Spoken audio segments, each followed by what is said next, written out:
really lovely to be here with you today. I know that you're all getting to grips with being online, and that's so important now because it's become so much a part of our lives. It's, you know, the internet is a tool that we all need now more and more. So the more you learn about it, the more you have to learn about how to protect yourself as well. Because there is danger out there. You shouldn't be put off, but you should know what some of the things are that you should be looking out for. Now, we can really only scratch the surface today about scams, but hopefully I can give you a bit of an idea of what some of the red flags are and help you to be a little bit better prepared as you embark on your digital journey. Okay, so as Tony said, my name's Joyce Sullivan and I work for Age UK Barnet.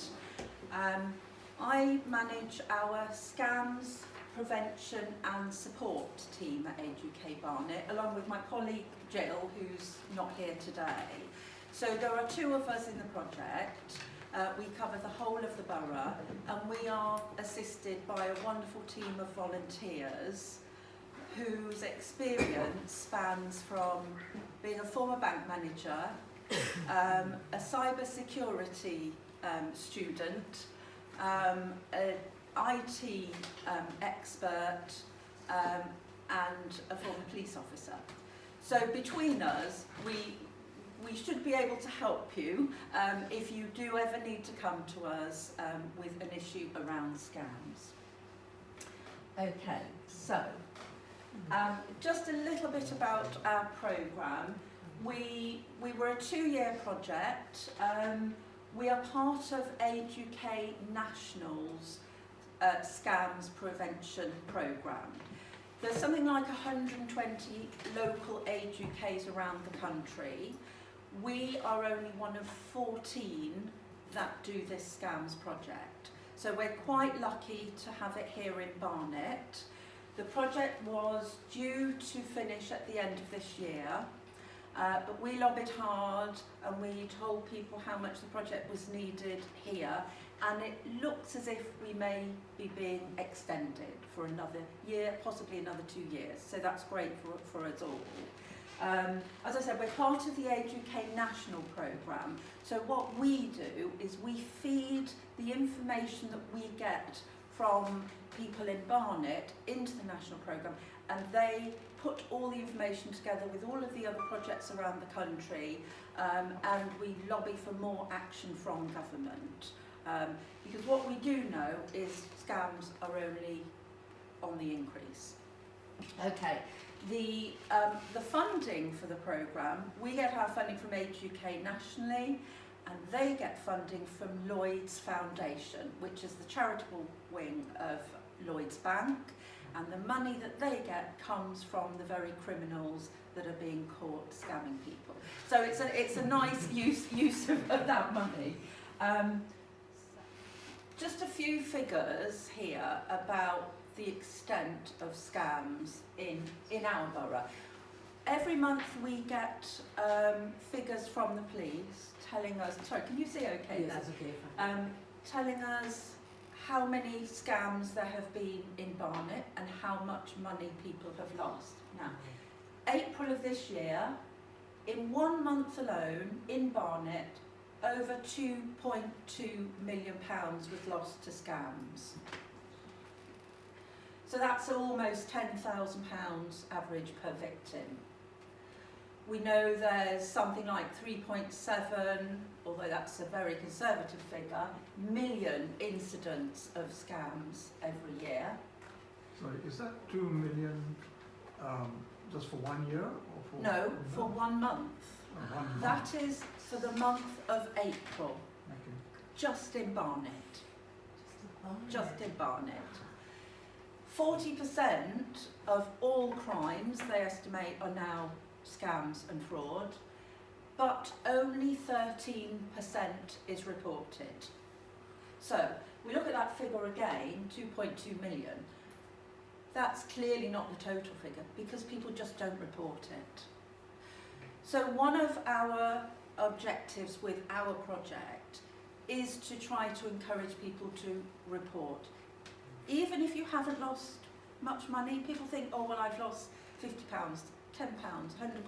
Please, please do report it, because it helps the police to establish, get a better picture of where the scams are coming from and what types of scams they are. Report to the police or report? So I'll talk to you a little bit later about how to report. There's lots of different ways of reporting. But please, please don't think that you've done something wrong and so you're not going to report it. We need to, in a way, we need to stop talking about scams and start referring to crimes. They are frauds, they are crimes. They are people, criminals, who are trying to take your money from you in the same way that any other criminal is doing that. So, that gives you just a bit of a picture of what the landscape is. Is that those figures surprising to anyone? Yes, Yeah. quite shocking actually. Yeah. Now I do have to say, although the trajectory is generally upwards, it does fluctuate throughout the year. So at certain times of the year, you will get an increase in certain types of scams. Now, this is around the end of the financial year. And we know that this is one of those times when scams are on the increase. Other times of the year are before Christmas, when many more people are buying things online that wouldn't normally buy things online, and holiday times as well. There are so many scams involving fake holiday ads. You know, people turn up for a holiday they've paid for and find, you know, they're knocking on the door of a family home. It's not accommodation at all. So there are things to look out for throughout the year. So that is very high. We're actually a bit lower the last month. The last month we were only on £1.5 million lost. So that was quite a low month. Okay. But it's important that we know these figures, because all of us can be scammed. Although our project deals specifically with supporting older people, by which I mean over 50s, we know that you can be scammed whatever your age. It's just that older people are targeted with different types of scams. But we know that young people are scammed as well. And what we certainly know is that the scammers are getting ever more sophisticated. And of course now the use of AI is making everything even more difficult. So there are different categories of scams, and we're just going to look at some of these today.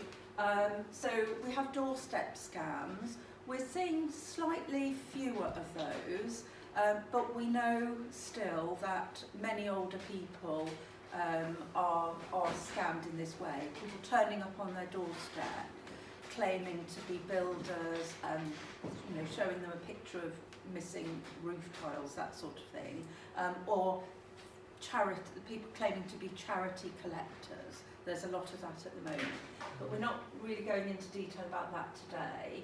Mail scams, again, we find that they target, the criminals doing that type of scam target elderly and isolated people with constant bombardment of letters saying that they've won competitions and that they need to ring a number to claim their prize. And of course the number is a premium rate number and there's no prize because there was no competition in the first place.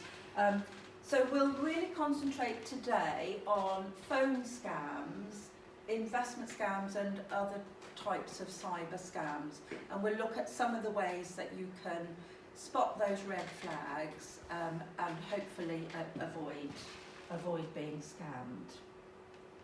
Can I just ask before, can we just have a show of hands, who either has been scammed or is worried about scam? So that's quite a lot of us. So this is a problem that impacts us all, really. Just interestingly, in our scams mailbox at Age UK, it's called Scams Awareness, the mailbox.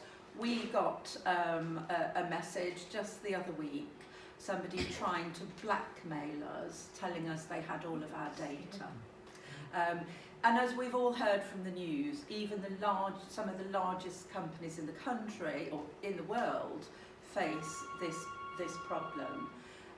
Marks and Spencer's, the Co-op, and I heard about, it's not mine. No. Oh, is it? Shops, I think. And I heard about, just the other day, I heard about one of Japan's largest brewers was scammed and had these threats to use their data and blackmailing them. So it happens to us all, whether we're individuals who are perhaps just embarking on, learning how to go into the digital world, or whether we're very large companies. So we can never avoid all of these scams. There will always be something that gets through. As I say, there are so many sophisticated scams now, but we can just kind of look for the red flags and just always be cautious before we click on things. So, if we just look at phone scams, does anybody get phone calls from scammers? I think so. Yeah. So I think we probably all have those as well. One of the most common ones, and that we deal with a lot from people who come to us for help, people get a call supposedly from their bank. The call may say it's the fraud department of the bank, and sometimes it's the police. And the caller will say, somebody has attempted to use your bank account, but we want to investigate it. And they may ask, have you spent £200 on a holiday, a trip to Paris or something? And of course, when you get a call like that, you're immediately, very anxious. You say, no, it wasn't, I didn't pay for that. And then there might be something else, a golfing trip. Did you pay for a golfing trip? No, that wasn't me. So definitely, the caller says, somebody is using your account. So what we need to do is we need to move your money into another account, a safe account that we'll set up, a temporary account. And when we move the money to the temporary account, the scammers won't be able to access your money. Now, by that stage, you've probably become very anxious. You probably believe that the caller is who they say they are, because they may have all sorts of details about you. They may know what your bank is. They may know what your branch is. They have your full name. They may have some of your card details. So you naturally will assume, well, it's got to be the bank because they wouldn't have all these details. But unfortunately, what we have to remember is that our details are all already out there.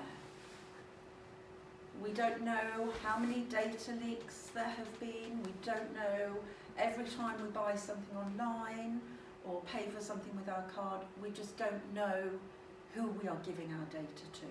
So, just going back to this scam again. So by this stage, and sometimes we know that the bank has kept the person on the phone for maybe half an hour, for maybe 40 minutes, and has really got them in a position of fear, but also in a position of trust. And what they may then ask is for you to give them some final details of your bank account to move your money. Now, of course, if you get a call like that and you believe the caller is from the bank, you think they're trying to help you, so you're going to be as helpful as you can, not knowing that you are giving all of your details to the scammers. So the important thing to remember here, your bank will never ask you for those personal details. They will never call you and ask you to give a PIN number. They will certainly never call you and tell you that you need to surrender your card to somebody. This is another way that they try to do this scam. They will tell you, we need your bank card back. We'll send somebody round immediately. We'll send a courier round and you can give them your bank card. And then the courier just asks for your PIN number as well. Your bank will never ever do that. If you get a call like this, what should you do? Say the phone bank. Phone back. Put the phone down immediately. You don't have to say anything, just put the phone down. Because it's interesting, if you do start to engage with them, remember they are experts. They have an answer for everything. And if you say, I'm going to ring the bank, they'll say, no, absolutely, ring the bank, we'll put the phone down and you ring the bank now. So what happens? You then pick up the phone to ring your bank. They are still on the line. You may hear the dialing code, it may sound like the dialing code, but they can still be on the line. So you ring through and you're speaking to those very same scammers, or the person next to them with a different accent. So, or if you get a call like this, put the phone down immediately. Use a different phone. So if they call on your landline, use a mobile phone, or vice versa. Or ring, if you've only got one phone, ring a telephone number that you know to be a friend or somebody that you know, to make sure that that line is clear. And then ring your bank. Make sure you ring your bank on a number that you know to be the genuine number for your bank. Or you can ring the number 159, which will put you through to any bank, and they will eventually get you through to your own bank, and then you report that there has been an attempted scam. And it's really important to do that. Now, lots of people say to us, oh, well, you know, I put the phone down, so no money was taken, so that's okay, so I haven't bothered ringing my bank. You must ring your bank to tell them, because if one attempt has been made, and if they've got some of your bank details, that means that that data is out there. So you need to tell your bank that an attempt to scam you has been made, and the bank can flag up your account so that if anything happens in the future, then the bank can let you know. Okay, so you may also get calls like this from people saying they're the police.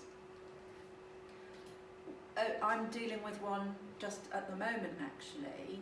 A very sad case. A lady who actually, and she doesn't mind me talking about this, she runs some of our coffee mornings. She's in her 80s. She's heard me talking about scams for the last 2 years. She could actually probably do a better talk than me. She'd just come out of hospital and she was feeling pretty groggy and not quite herself. And she received a call, purportedly from the police, saying that somebody claiming to be her nephew had been arrested for using her card. Just so happened she had a nephew in London. So immediately she started to trust the people calling her. Now, there was a little niggle in the back of her mind, oh, you know, what's Joyce talked about before, but because she wasn't feeling herself, she went along with it. Now, they kept that lady on the phone, and they kept ringing her back throughout the day, in total for 5-6 hours. And it was only when her friend turned up and said to her, put the phone down immediately, that she actually realised it was a scam. So we were able to contact the police straight away, contact her bank straight away, and luckily she didn't lose any money. But it only needs that split second for you to suspend your disbelief and to trust them, because they are experts. They've got an answer for everything you might say. So please be aware of all of those calls. If somebody does ring you saying they're the police, you take their number and you ask them what station it is, and you can check that with the station whether they are there or not. Now, remember, a genuine person will not mind you checking up on them. Okay, so if somebody from our organisation, from Age UK Barnet, calls you and you say, oh, well, I'm not really sure who you are, I want to check, that's absolutely fine. People from the council, anybody, will be fine with you checking. The only people who won't be fine with you checking are the scammers. They will try and keep you on the phone. They will try and get you to divulge more and more details. And remember, it's not only your bank details they are after. Our data is an incredibly important commodity today. Our data is bought and sold on the dark web, it's traded between criminals. All sorts of data is valuable to them, not just our money. So please be aware of what data you're giving people. Always ask, why is the person asking me for this information? Is it reasonable for this person to want this information? What is it going to be used for? And if you can't comfortably answer those questions, don't give anything out. Okay, so another thing that we often see is really from when people reach the age of 55. Investment opportunities. People start getting lots of phone calls about investment opportunities and ways to invest your pension. Now, lots of these scams appear to be endorsed by very well-known TV personalities. I mean, you've probably all heard of Martin Lewis and his image being used all over the place fraudulently, endorsing one scheme or another.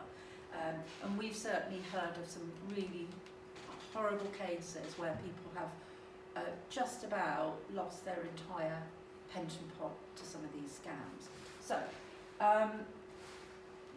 one of the things that we can do to protect ourselves is just think, well, is this opportunity, does it look too good to be true?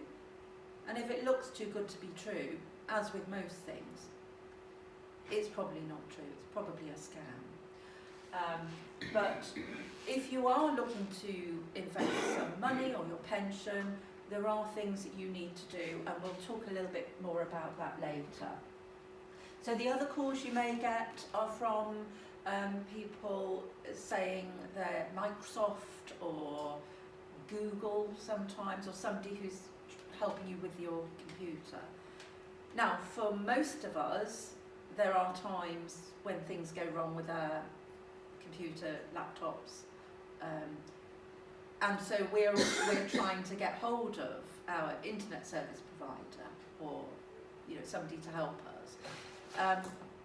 We've heard of many cases where that has coincided with somebody getting these scam calls, and people have been persuaded to download something onto their computer. Now, does anybody watch a programme called Scam Interceptors? I think it's on BBC One. Yeah. I think that should be required viewing for everybody, because that goes through some of these scams. Now, how this scam works is that the people saying they are helping you with your computer, to fix your computer, of course they're not, they're scammers, and they've just called you randomly. They will try to download something onto your computer, and it may be something called AnyDesk. And they will tell you that they need to do this to help you. Now, AnyDesk is, it's a perfectly legitimate little programme that is used commercially, but it's also used by scammers for criminal purposes.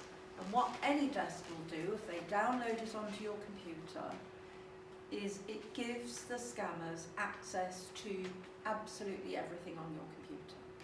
So they will be able to, everything you type in, so you type in your passwords and they can see what your passwords are. So be very wary of anybody asking you to download something on your computer. Okay, so the one I've mentioned is AnyDesk, but there may be other ones. There are other keylogger programs as well.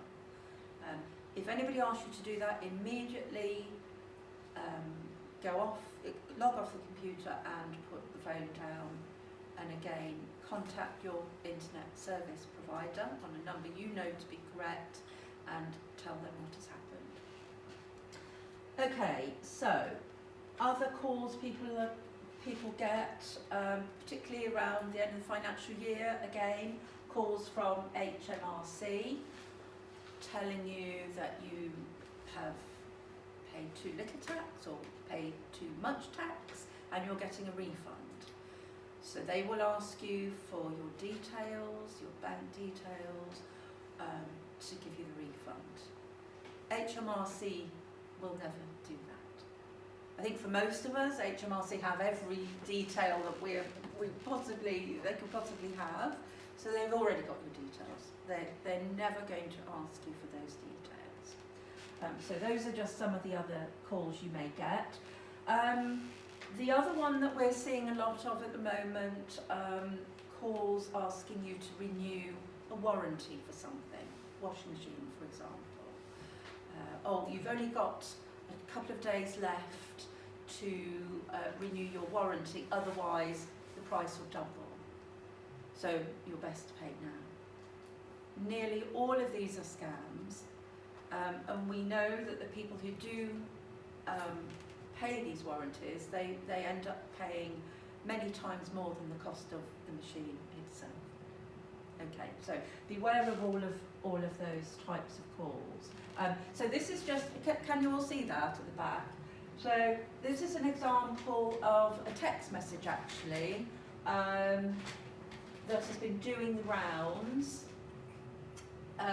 supposedly from HMRC, and it says from refund. You have an outstanding tax refund of £276.74 from years 2020 to 2021. Follow instructions to claim your tax refund at.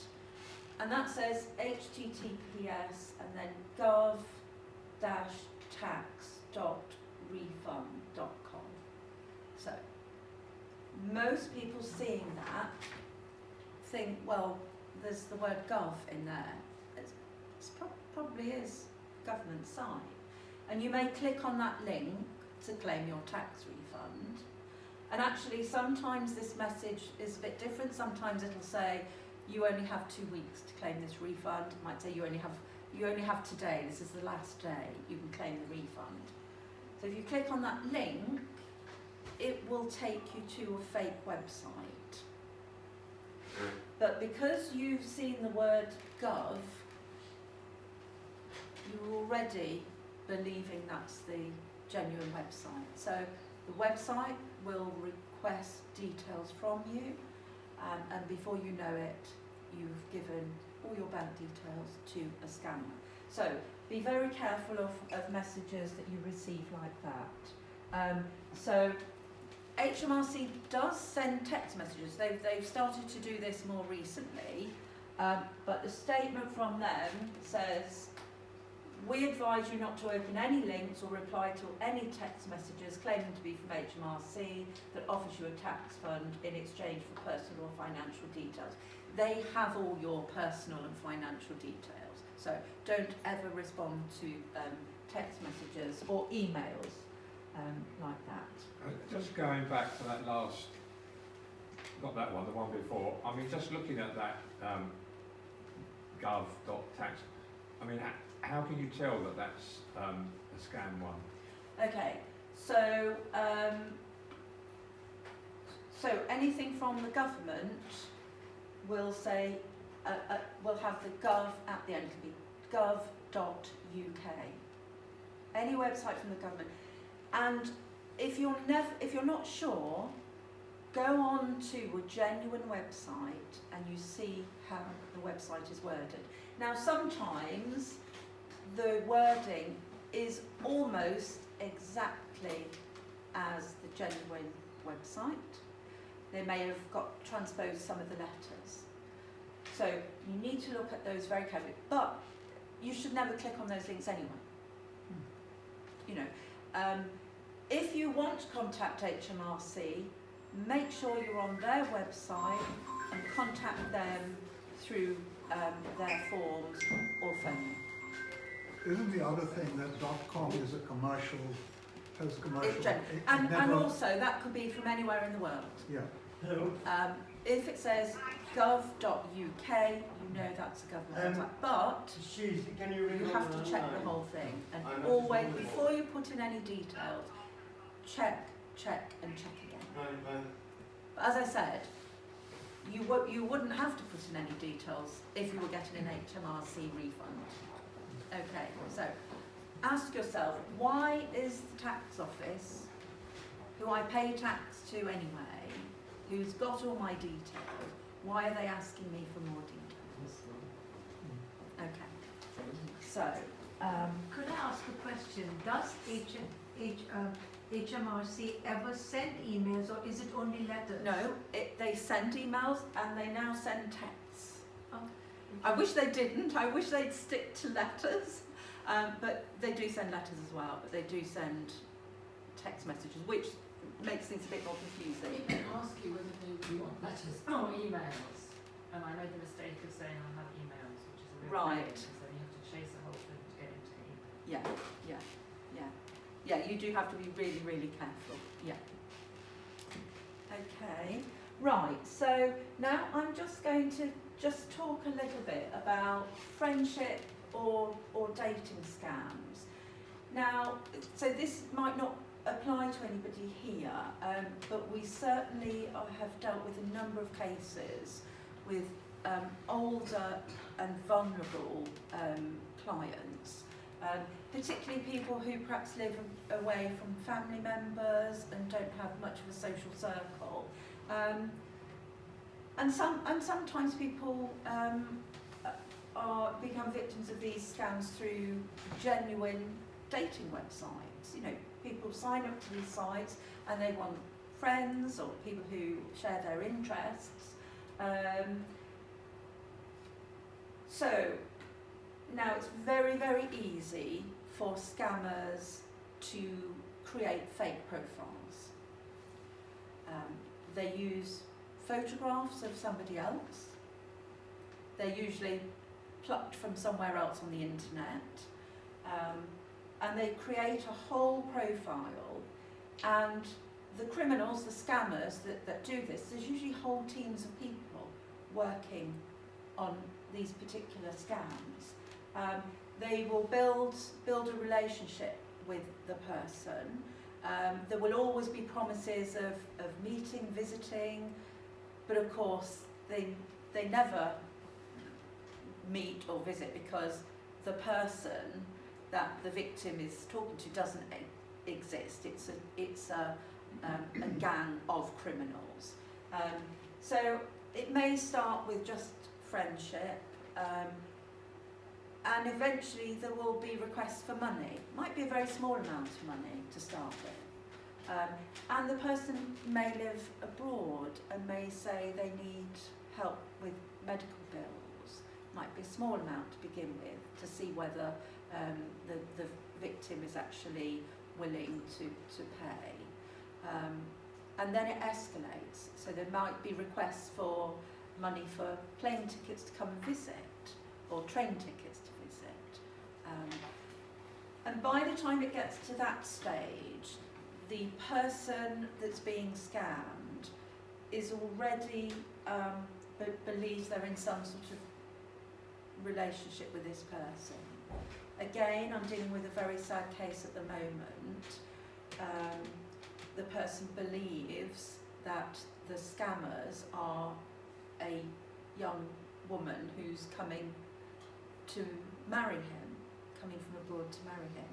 Now this scam has been going on for 2 years, so he's completely invested in this fake relationship, and is talking to a gang of thieves, a gang of criminals.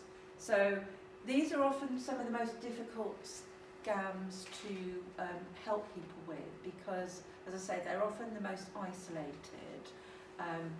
They often don't have many friends around them, and this relationship really means something to them. So it's very difficult to try and sort of get them out of this cycle. Now we often see that people who are involved in these sorts of scams as the victim, they often become very withdrawn. They don't tell family about it. They don't talk to anybody about what's happened to them. So please do look out if you've got elderly neighbours or friends who you think may be acting strangely, may suddenly not be able to afford things, because there may be something around these scams to consider. The important thing to remember about meeting anybody online is to be very wary. Do not share any personal details. This scam usually involves the scammer requesting all sorts of details from the victim, the person they're scamming, but never giving any details in return. There will always be an emotional element, so there'll be a sick relative, a child, or some trauma that they're going through. And these are elements that happen in every instance of these scams. So, and obviously asking for money to come and visit is another huge red flag. So please look out for any family members, friends, anybody you might know that you think might be involved in these sorts of scams, and do try to talk to them about it. So if you become suspicious, report, block the profile of the person.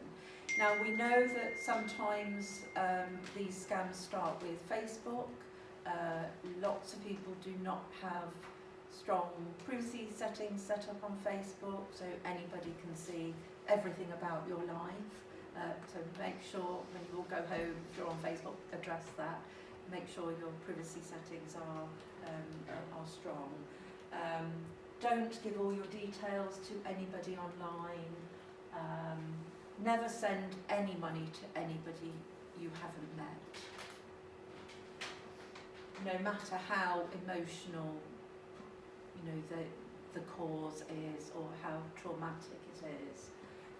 Also, many of these scams are for the purposes of money laundering. So don't receive money. Don't say that you'll receive money on somebody else's behalf either, because that is a huge red flag and an indication of money laundering. But probably one of the most important things, talk to your family and friends about this. Or if you have a neighbour that you're worried about, get them to talk to you about it. Because one of the common things in all scams is, firstly, there's an urgency. You need to do something now. The scammer will tell you, you have to do this now. So, in this case, I need hospital, I need to pay for hospital bills and I need it urgently. Okay? The person phoning saying they're from the bank, you need to move your money now. You need to catch criminals, so you need to do it now. So that sense of urgency is always there. And they will often say, don't talk to people about it, keep it secret. So those are two huge, huge red flags. And we see in every case that we've had of these friendship or romance scams, people have gone on for maybe 1, 2, in one case 4 years, giving money to a criminal gang online, believing it's a genuine person. And because the scammer has told them, don't talk about it, I'd like to keep it quiet, their family, friends don't know anything about it. Okay,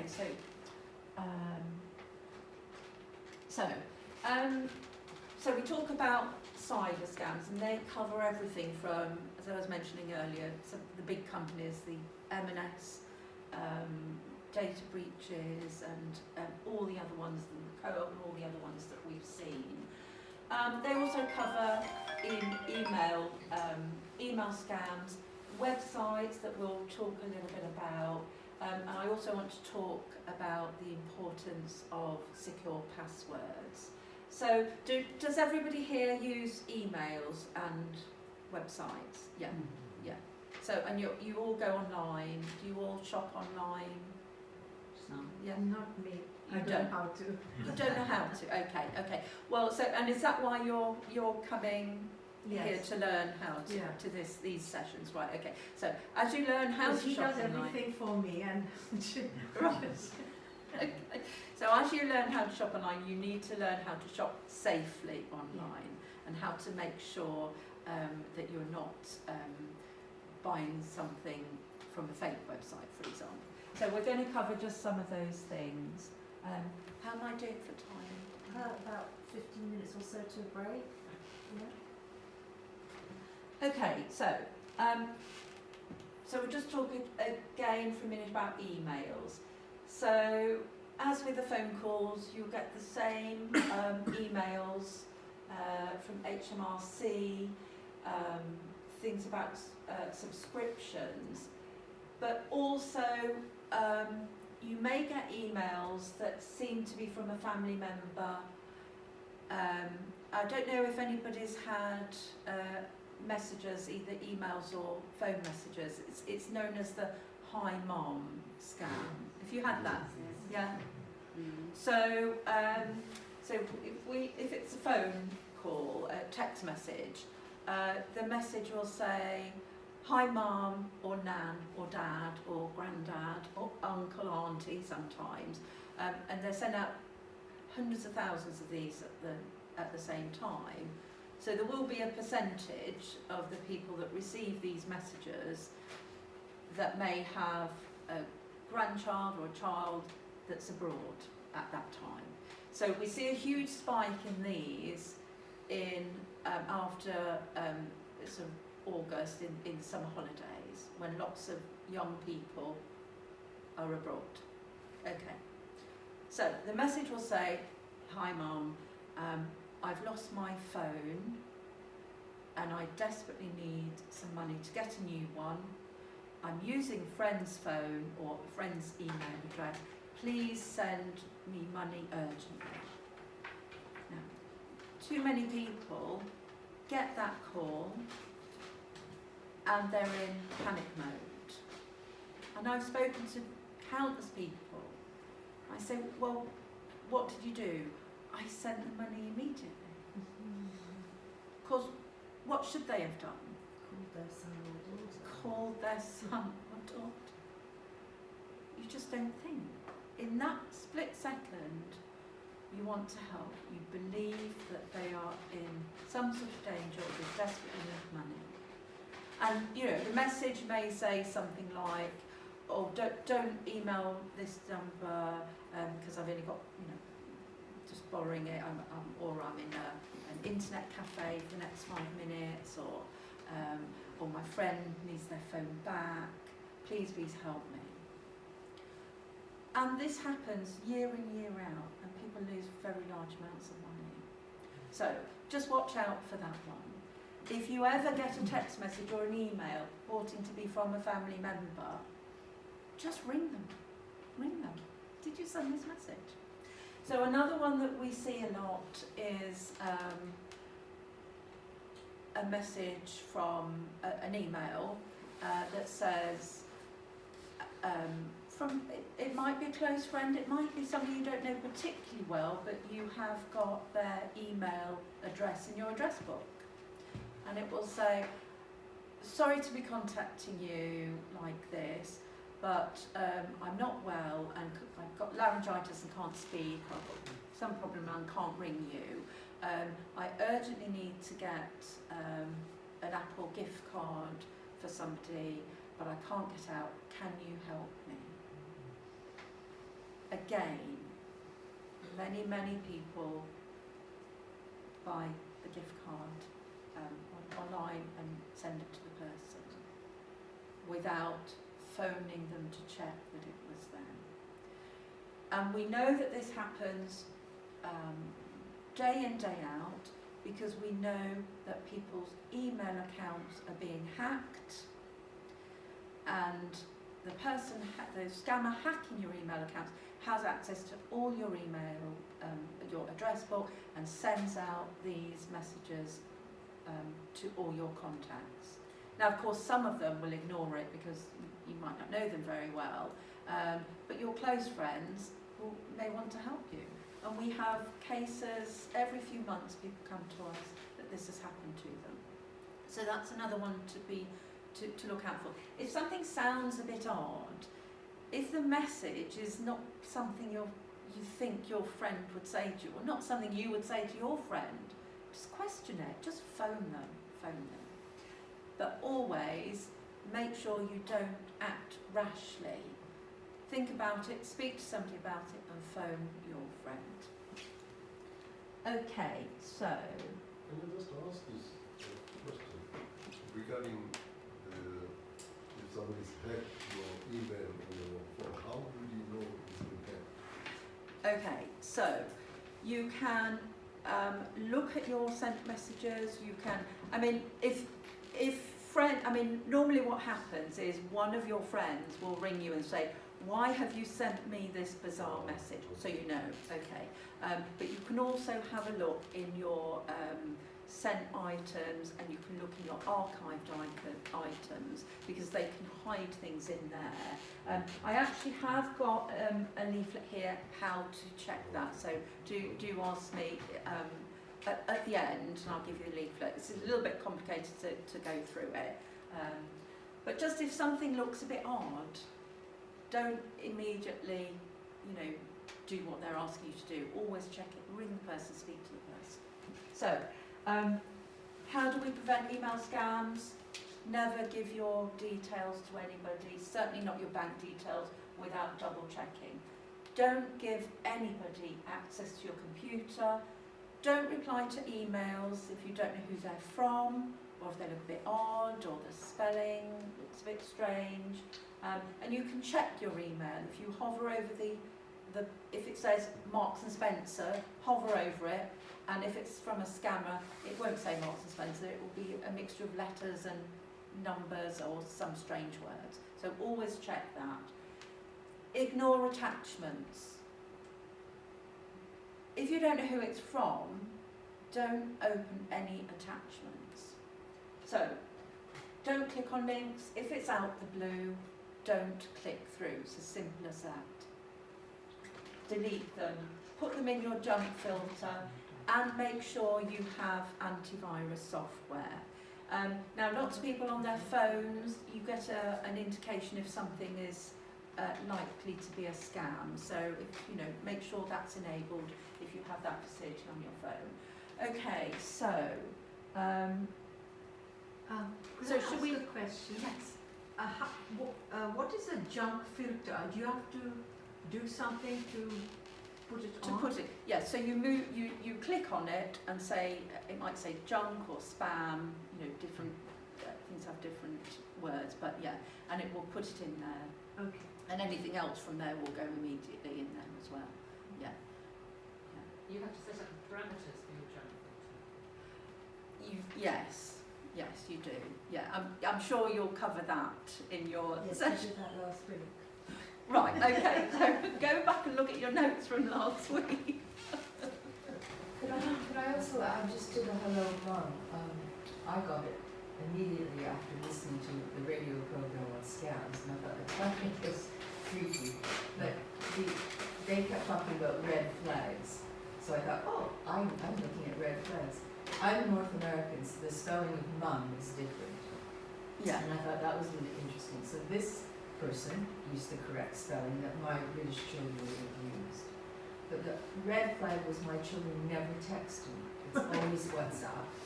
Right. So Okay. that was a weird Okay. way. And then it wasn't, the text wasn't asking for money, it was just saying, Mom, here's my new phone number. So what you automatically do is add that to your contact list, and then you deleted the old, and then you can contact. Right. Okay. And then whatever goes on with the fact that you now no Right. longer have the genuine phone number for you, Yeah. or whoever they exchanged it for. So I thought that was quite interesting, because it wasn't asking for money, it was just changing your contact that you had for something. That's interesting. So, but actually, by doing that, you're giving the scammers all sorts of information. Remember I said before, it's not just our money they want, it is data about us. So what if you were to change the number, delete the other number and put that number in your phone, you're telling the scammers, yes, you have a child, yes, your phone number is active, and yes, you are the sort of person that's likely to accept these calls. That is a lot of information you're giving them. And I didn't, I was so happy. good, excellent, well There's done. such a big smile on my face when Yeah, I yeah. love Radio 4, and isn't this a great program? Yeah. And I'm tired feeling smug. But they said exactly the same thing. It's always pressure, there's always time. Take a breath, make a cup of tea, make that phone call. Yeah, absolutely. And we've got these, I think I've got enough for everybody. We've got these lovely little coasters. It says, take 5, take a moment, stop and think. And actually that's probably the most important thing you can do to protect yourself. So please, before you all leave today, take one of these. Actually, just before we start again, can I just a little plug for some of our Age UK Barnet events coming up. For anybody who doesn't know about Age UK Barnet, we have all sorts of activities going on.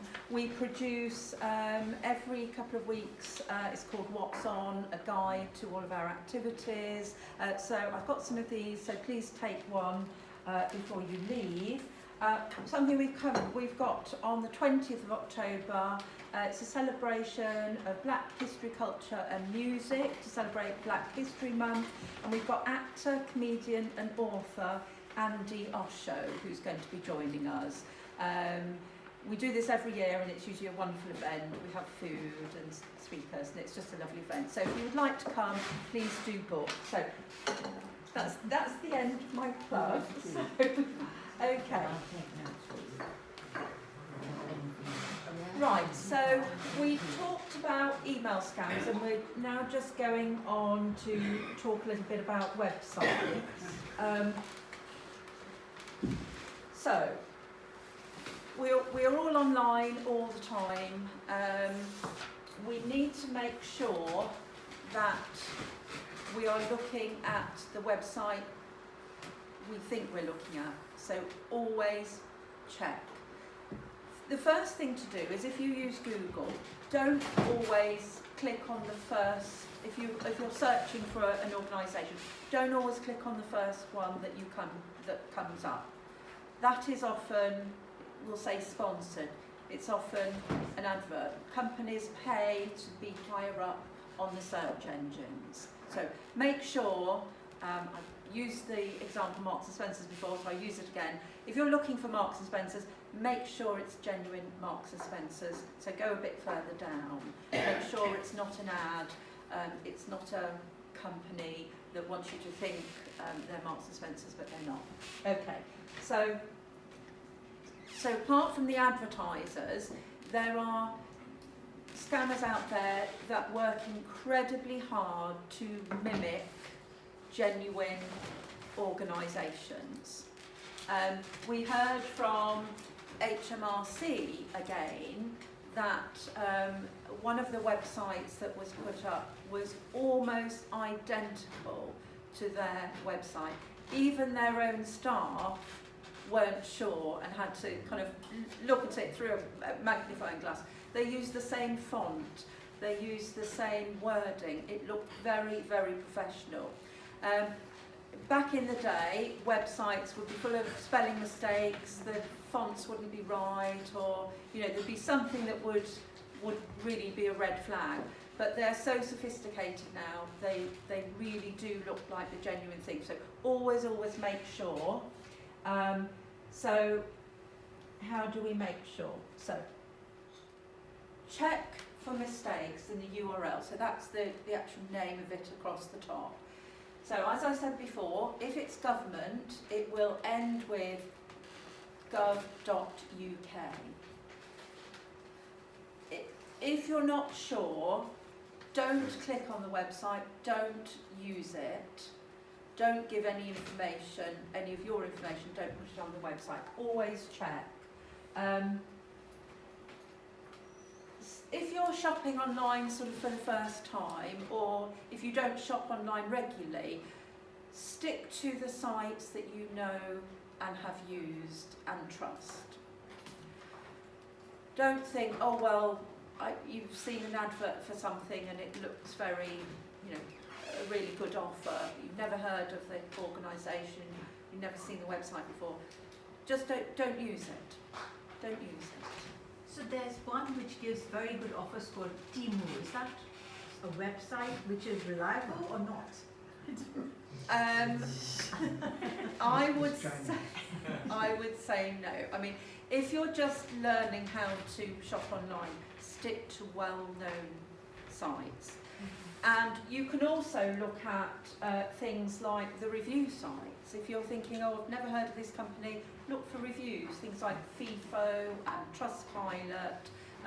Don't just look at the good reviews, look at the bad reviews as well. So that's another way that you can check. And as I say, if the offer looks too good to be true, then it's probably not genuine. They're probably just trying to entice you. If you are shopping online, make sure you only pay by credit card is better, or debit card, not by bank transfer. Now, the reason we say that, if something does go wrong, you're more likely to get your money back, you have more protection using a credit card or a debit card, not if you do a bank transfer. We've come across so many problems, people just will not, banks won't refund you if you pay by bank transfer. And you need to ask yourself, why is this person insisting on a bank transfer? It's unlikely to be a legitimate company.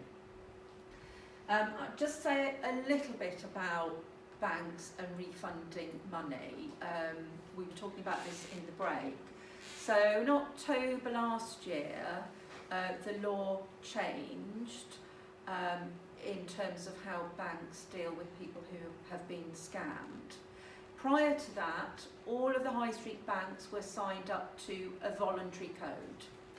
Now, this code said that they would look at your case. If you claimed that you lost money through fraud, being scammed, they would look at it, they would do a bit of investigation, and in some cases they would refund you.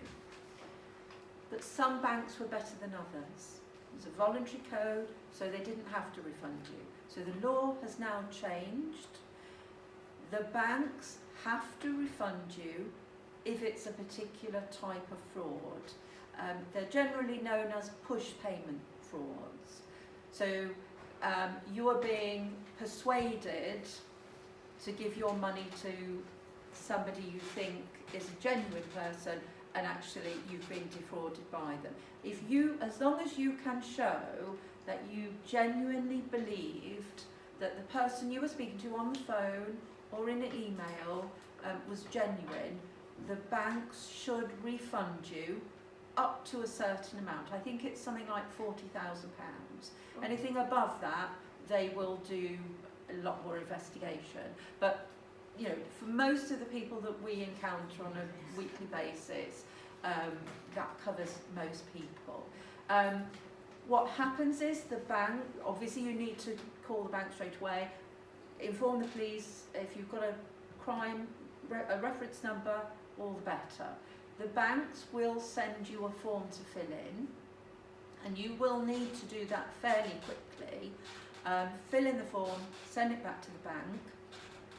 The bank may come back to you, the bank's fraud department may come back to you and say, no, we're not going to refund you. I would suggest you don't leave it there. You can come and talk to us, you can go and see Citizens Advice, but go back to the bank. If you've still got a high street bank, go into your branch, go and speak to your bank manager and say, look, I genuinely believe that this person was from the fraud department. They had all my details, and I thought they were helping me. And your bank manager should listen and should be able to refund you. Because the banks should be doing more to protect us all.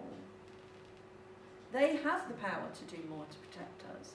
The other thing is, if the bank notices some very, very strange payments going out of your bank account, they should be speaking to you about that. So, and that is the other thing you can do.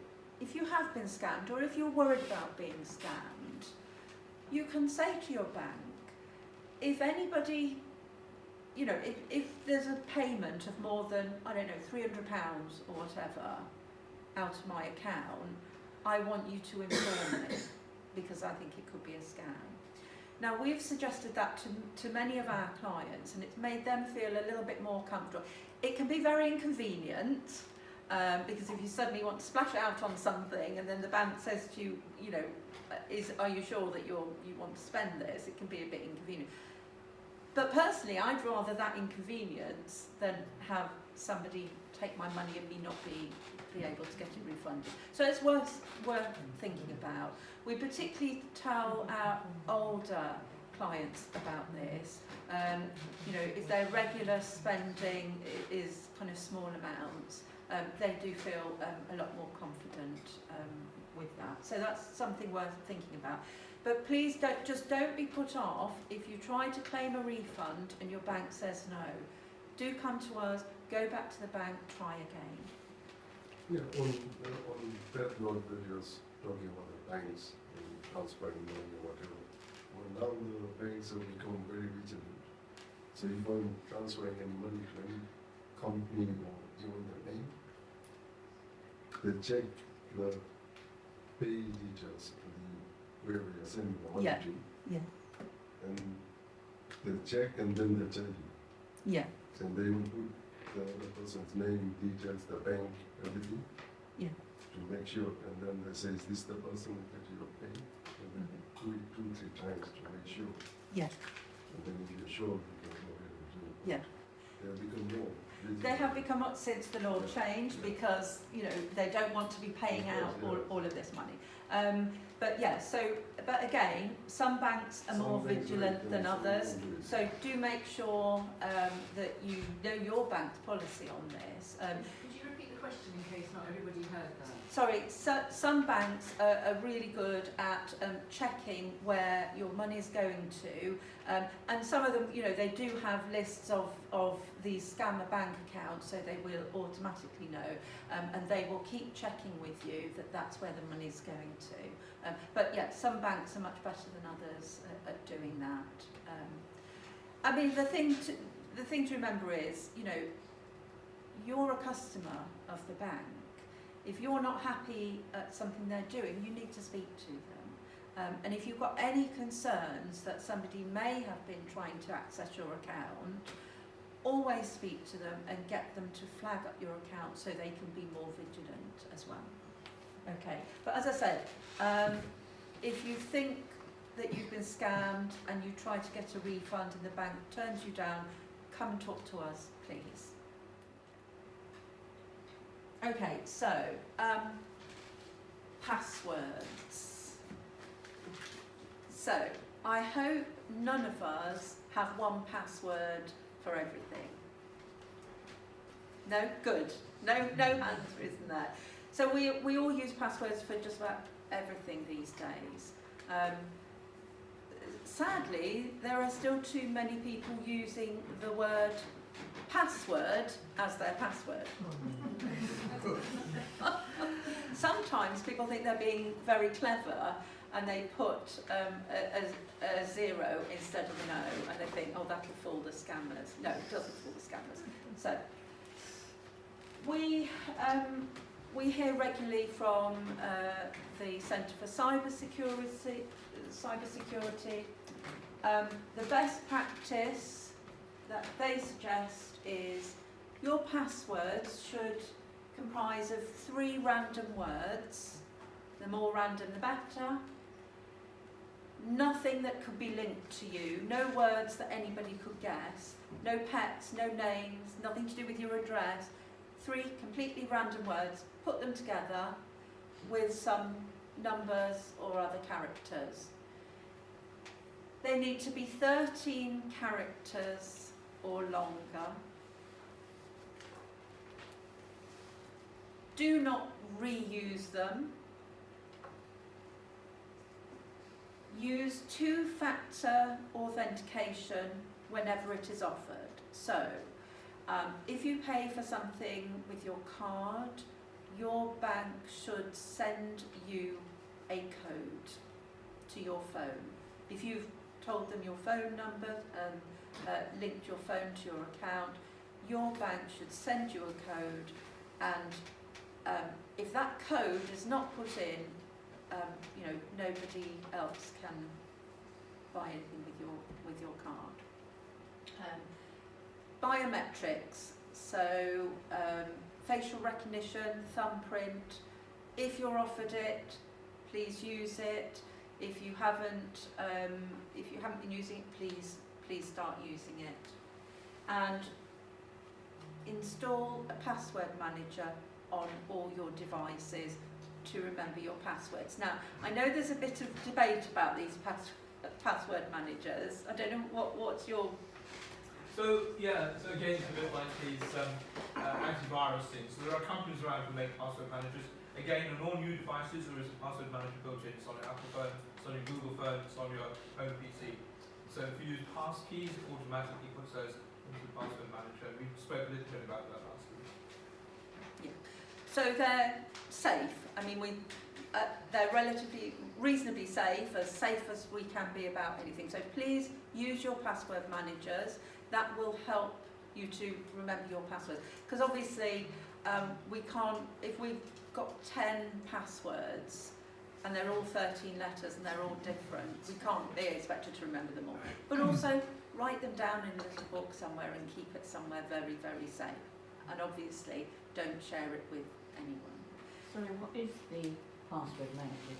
I've never heard of it. So on your device, so on your phone, on your computer, you'll be offered, do you want to save this password? Yeah, And that's perfectly safe to use those. I see. Yeah. It means that you don't have to type in the 13 Yeah, letters that's right. Yeah. every time. I just didn't know they were called that. Yeah.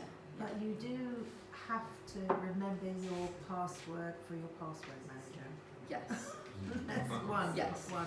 Because Yeah, so occasionally you have to they'll write ask that you down. for it. Yeah. They won't always ask you, Yeah. but they will from time to time, so you need to write that down. Right. Yeah. Now, I mean, if you do online banking, obviously, I mean, I would use a 15 or 16 character password for online banking, but then I'm just being, because every additional letter multiplies the difficulty of somebody being able to hack your password. Okay. So please, if you haven't got strong passwords, and I know that you've talked about this before, please go home and change them as soon as you can. So do you think have you all got strong passwords, do you think? Have you changed them already? Yeah. Not necessarily. Okay, so just a little bit more about what we do in our project. So we talk to groups like yourselves all over Barnet. We talk to small groups. We can talk to families. We go to care homes. We go to anywhere that people want to listen to us. We're happy to go to. But we have another part to our project as well, which is helping people on a one-to-one basis. Now, I've talked before about some of the people we're supporting who have been involved in these awful romance scams. These are sometimes very, very difficult, and people don't want to talk about them. People feel embarrassed. They feel ashamed. They think that they have done something wrong.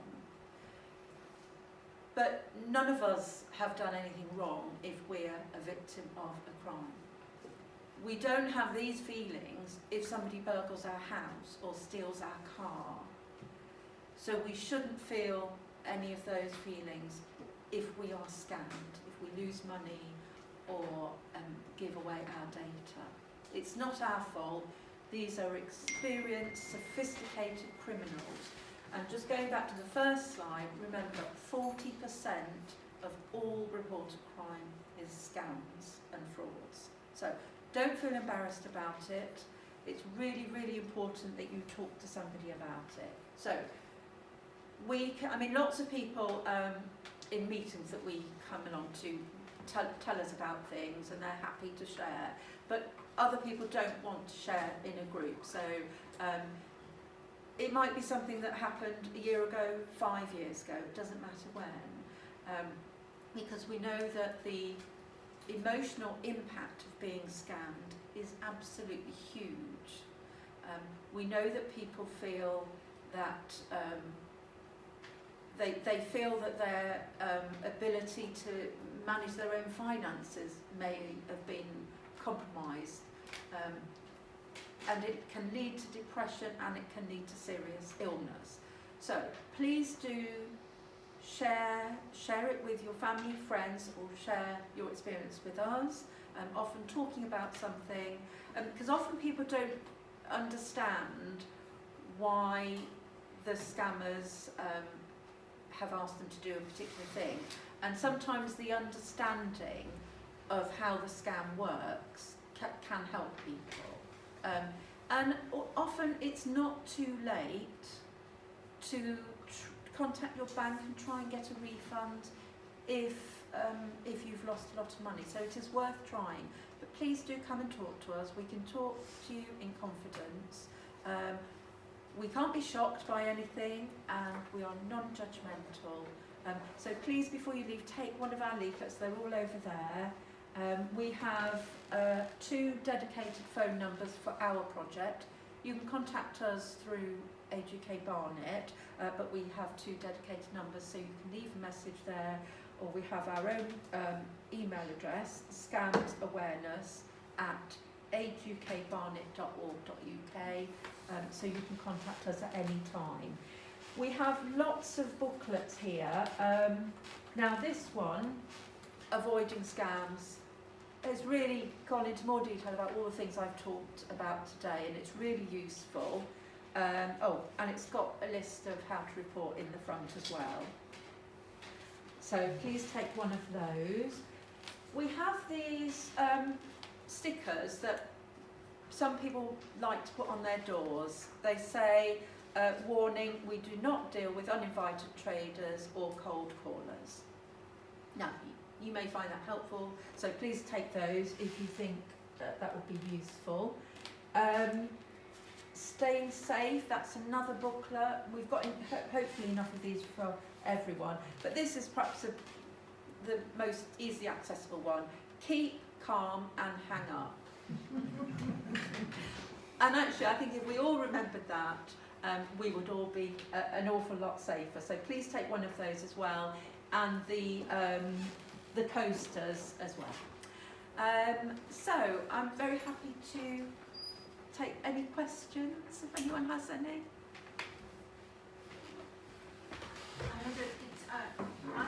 was trying hard to get my bank to follow up with the police about something, and they seemed to think it was such small fry. They really weren't that bothered.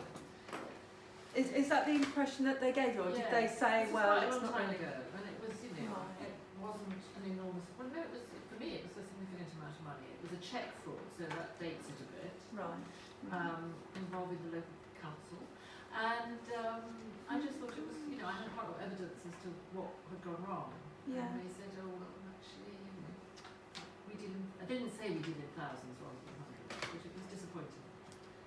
That's a shame. So was that before last year? Oh, definitely. Yeah. A long time ago. So, well, that's really sad that that happened. So obviously, I'm not going to ask you what bank it was. I but got the money, that wasn't the issue. It was right, more it's that how I they thought, dealt with it. Don't the police need to know? Yeah. No, I mean, you know, we talk to the local banks all the time.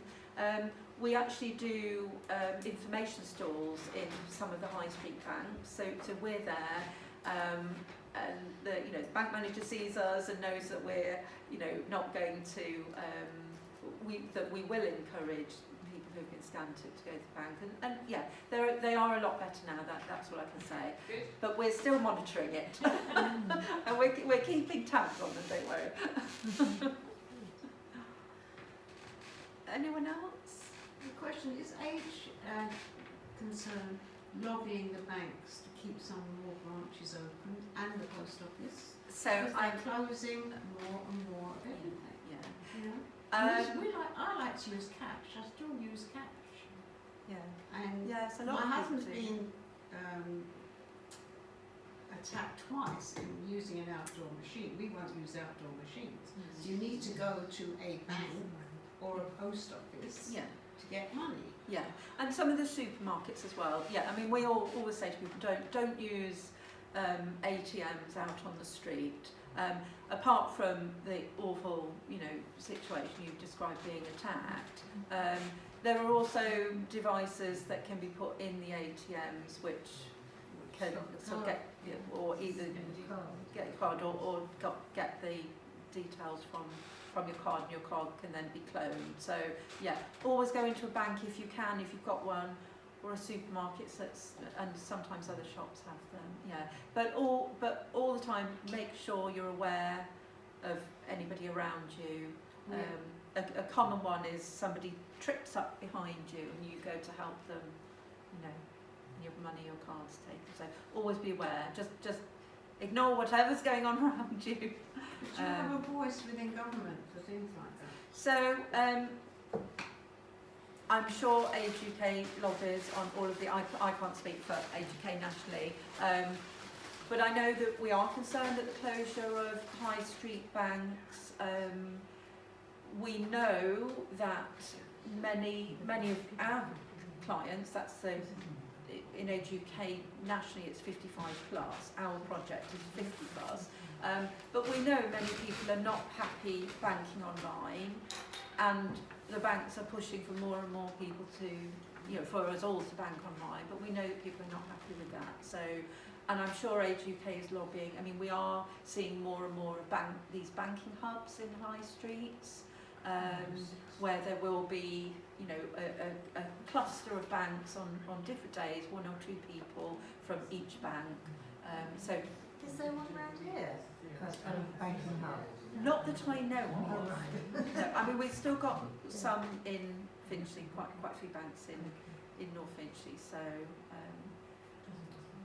but yeah, I'm sure it will. Happen. But no, sadly, it's not something that we can do ourselves. So, but yeah, I mean, you can lobby government. You can all of you write to government. There was not even a machine to tell the fortune. Months and months and months. There is now, but we either go to Golders Green, but there are a few in Golders Green. There is a Morrison's at the top of Gravel Hill that has a post office. Oh right, okay. Which is kind of useful.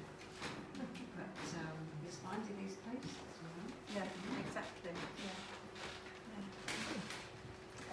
Okay, any more questions? Okay, thank you very much, Joyce. That was very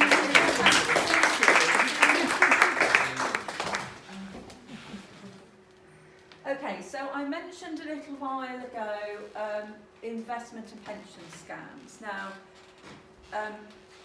again, we see, as I said, we see this huge spike in these sort of scams when people reach 55. They are inundated with all sorts of offers that look amazing, how you can invest your pension. Some of them may be legitimate, many of them are scams. They may be offering loans, advance or cash back from the pensions. There can be any number of things. One of the ways that the scammers use more frequently is offering you a pension review. So they'll say, well, we'll just look at where, if you've got different pension pots, if you've got them in different places, we'll have a look at them and we'll tell you if it's best to put them all in another place. Don't be fooled by any of those offers. They are nearly all scams. If you do decide or want to invest your pension or do any other investments, you need to make sure that firstly you get somebody properly qualified to give you financial advice. So that's not an accountant, it's got to be a financial advisor. Now, all financial companies in the UK have to be registered with the Financial Conduct Authority. So check on the FCA, the Financial Conduct Authority's website. Every company has to be listed with them. The FCA also has a list of rogue companies, and people report to them all the time the names of these companies. These are companies that are scammers, fraudsters. They may masquerade as a legitimate company, but the spelling of the name might be slightly different. They may look as if they're based in the UK, but they may be based abroad. Now, if you don't use a company that's based in the UK and that's registered with the FCA, if anything goes wrong, you don't have any comeback. They are the regulator for all financial companies. All banks are registered with them. Any financial advisor is registered with them. So, if they are not on their list, don't touch them with a barge pole. Okay, that's the first thing I would say. So, always do your checks. Don't be rushed or pressurised into doing something. If somebody says to you, there is a scheme that only a certain number of people can join, there's only a few places left in the scheme, you know, you could be one of the last people, that is a red flag. Don't touch it. Okay? Do your checks. Check the Financial Conduct Authority website. You can check Companies House as well. Now, just because a company is registered on Companies House doesn't mean it's a legitimate company, but it might give you details of where the registered office is, for example. But the FCA is the website you need to check. If you do hear of a company that's operating fraudulently, please talk to the FCA, report it. Because the more that people report these dodgy companies, the more it protects everybody else. So, do your research. Again, look at reviews. If there's a particular scheme, look through reviews, see what they say about it. But most of all, just take your time. We wouldn't buy a house just like that without doing our due diligence. It's the same with investments. And be very, very wary of anything to do with cryptocurrency. You do need specialist advice if you're going anywhere near cryptocurrency. Okay. So, You can always look at websites like Money Helper. These are sort of government approved websites, pension-wise as well. Many people have pensions in lots of different pots and they want to put them all together. So do talk to somebody before you embark on anything like that. Remember, if the company is not based in the UK, you are taking a huge risk. You can't, there is no recourse to any help and support if things don't work out. Don't buy any financial products from newspaper ads or from leaflets or from Facebook. Now, we find that people are inundated with adverts on Facebook because, of course, if your privacy settings are not very strong on Facebook, you're telling the world that you're of pension age, and you can very easily be scammed through that. So just take your time, and if something doesn't look quite right, listen to your inner doubts. If it doesn't look quite right, doesn't sound quite right, then it's probably a scam. But make sure you get proper advice. You can also contact somebody from the Society of Later Life Advisors. It's called SOLA.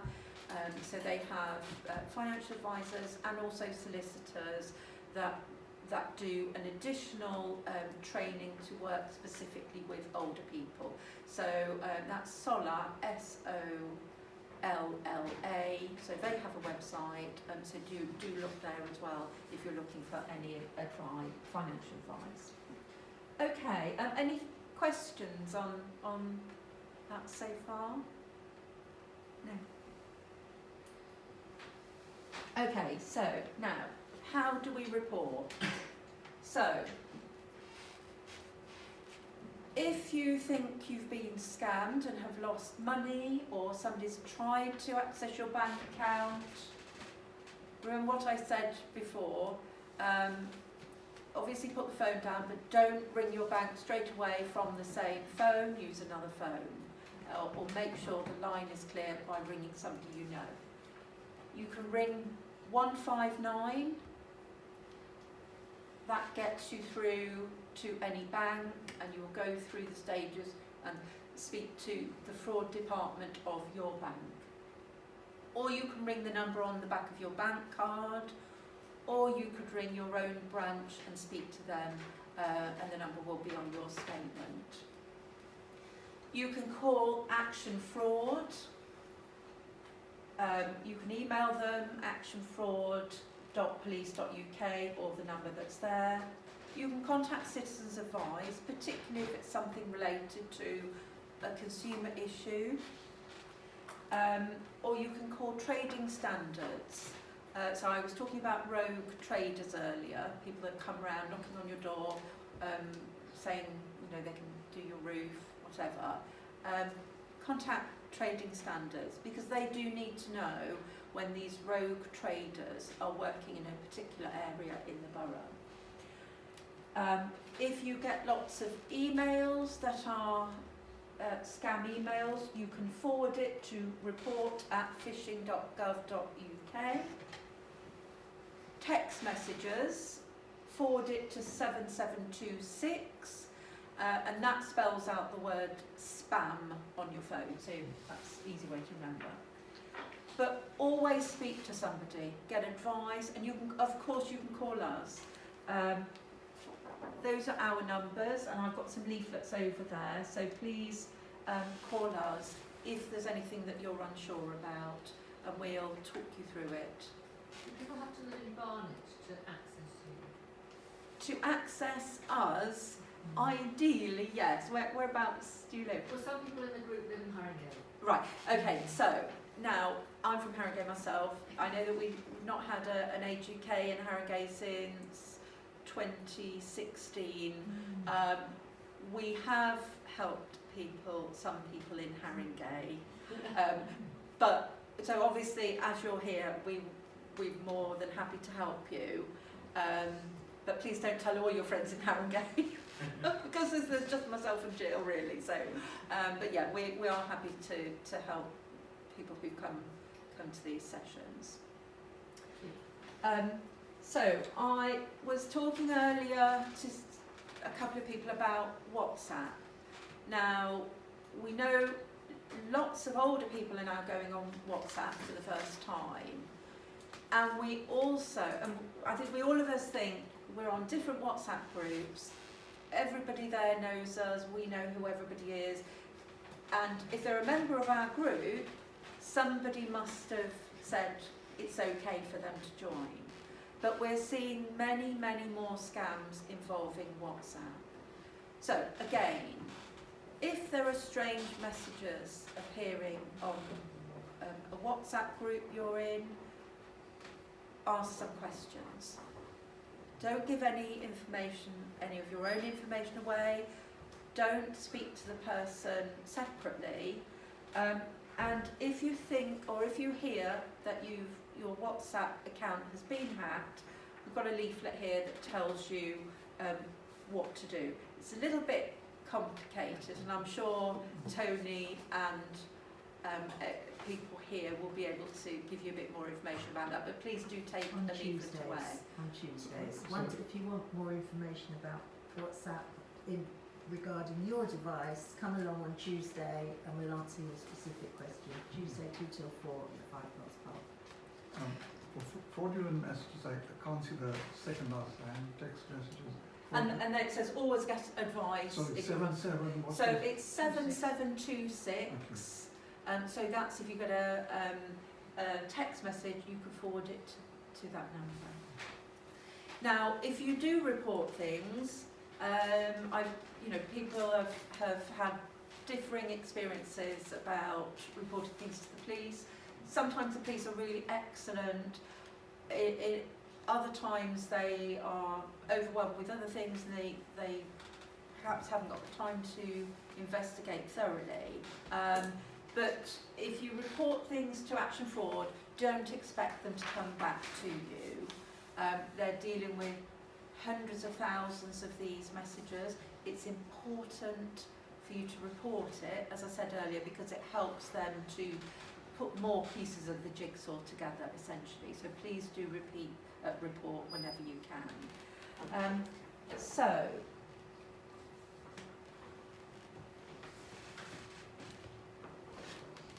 The thing that's common with all scams, as you said before, the scammers want you to act now. There's an element of urgency. They want to persuade you that if you don't do something now, something else will happen, or you will lose out on an opportunity. These are all red flags. Make sure you're aware of them.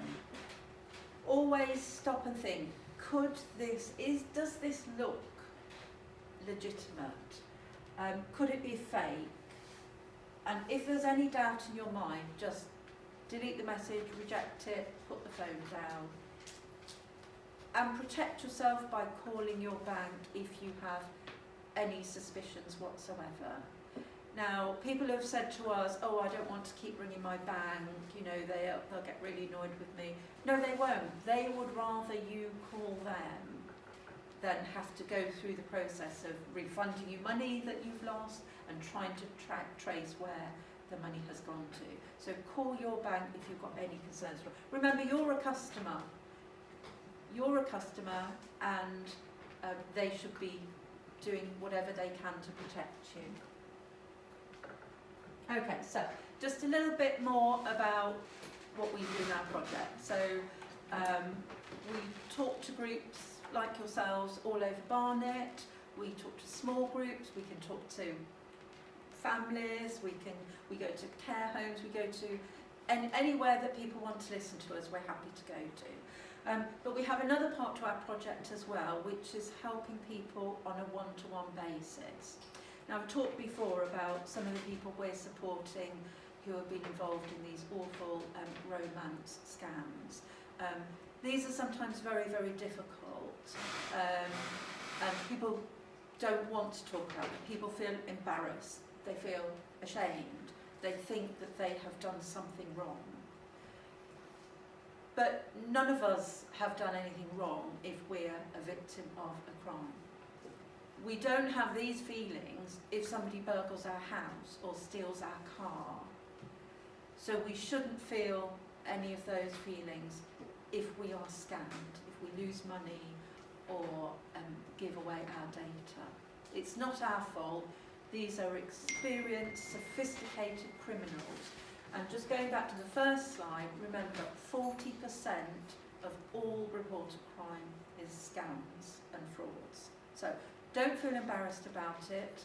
It's really, really important that you talk to somebody about it. So lots of people in meetings that we come along to tell us about things and they're happy to share, but other people don't want to share in a group. So it might be something that happened a year ago, 5 years ago, it doesn't matter when, because we know that the emotional impact of being scammed is absolutely huge.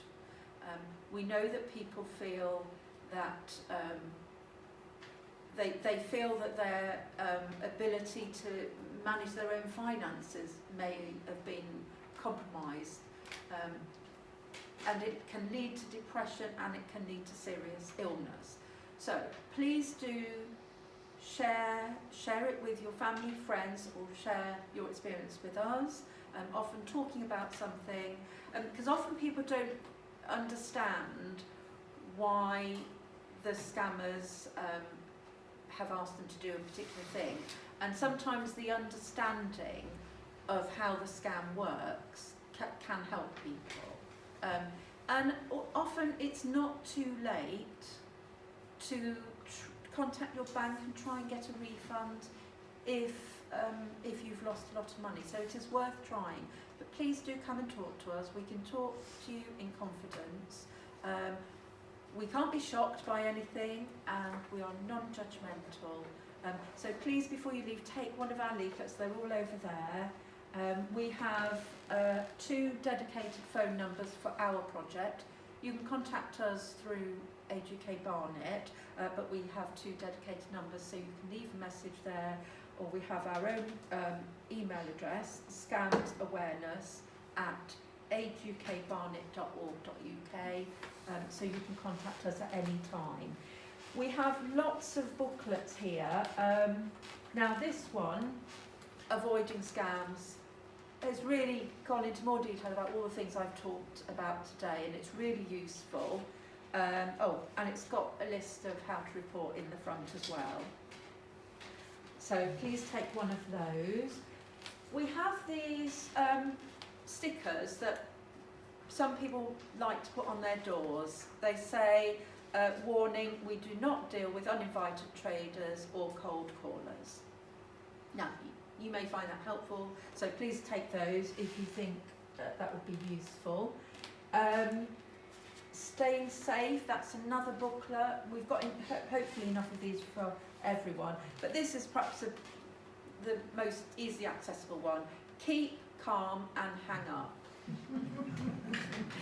And actually, I think if we all remembered that, we would all be an awful lot safer. So please take one of those as well, and the posters as well. So I'm very happy to take any questions if anyone has any. I was trying hard to get my bank to follow up with the police about something, and they seemed to think it was such small fry. They really weren't that bothered.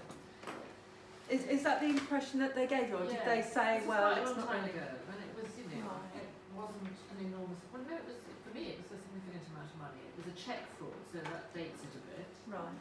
Involving the local council, and I just thought it was, I had quite a lot of evidence as to what had gone wrong. Yeah. And they said, oh, well, actually, I didn't say we did in thousands rather than hundreds, which was disappointing.